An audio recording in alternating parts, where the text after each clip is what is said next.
সাইরেনের শব্দে আবারও প্রকম্পিত ইসরায়েল। নিরাপদ আশ্রয়ের খোঁজে দিকবিদিক ছুটছে ইহুদিরা। হামাসের অপারেশন আল আকসা ফ্লাডের বর্ষপূর্তি উপলক্ষে ইসরায়েলের আকাশে আবারও মিসাইল ও রকেটের বৃষ্টি।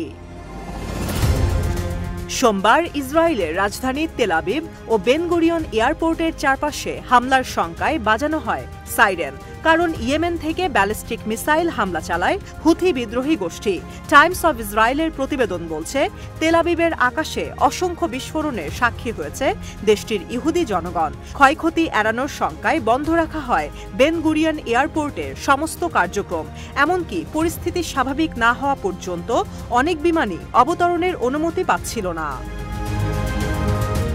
সারফেস টু সারফেস ব্যালিস্টিক মিসাইলটি ধ্বংসের দাবি করেছে ইসরায়েল। দেশটির সামরিক বাহিনী এক বিবৃতিতে জানায়, ইসরায়েলের মধ্যাঞ্চল টার্গেট করে ইয়েমেন থেকে নিক্ষেপ করা ব্যালিস্টিক মিসাইল আকাশেই ধ্বংস করেছে ইসরায়েলের বিমান বাহিনী।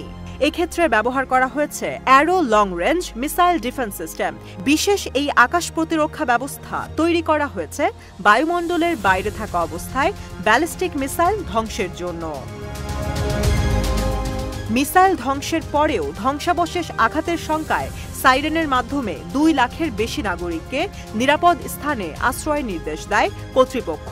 তবে কারা এই মিসাইল ছুঁড়েছে সে বিষয়ে কোনো তথ্য উল্লেখ করা হয়নি বিবৃতিতে। ফিলিস্তিনের সঙ্গে সংহতি প্রকাশ করে বছরব্যাপী গাজা যুদ্ধে ইয়েমেন থেকে ইসরায়েলে অসংখ্য মিসাইল হামলা চালিয়েছে হুথি মিলিশিয়া। মূলত দেশটির উত্তরাঞ্চলে শক্ত অবস্থানে রয়েছে ইরানের মদতপুষ্ট গোষ্ঠীটি।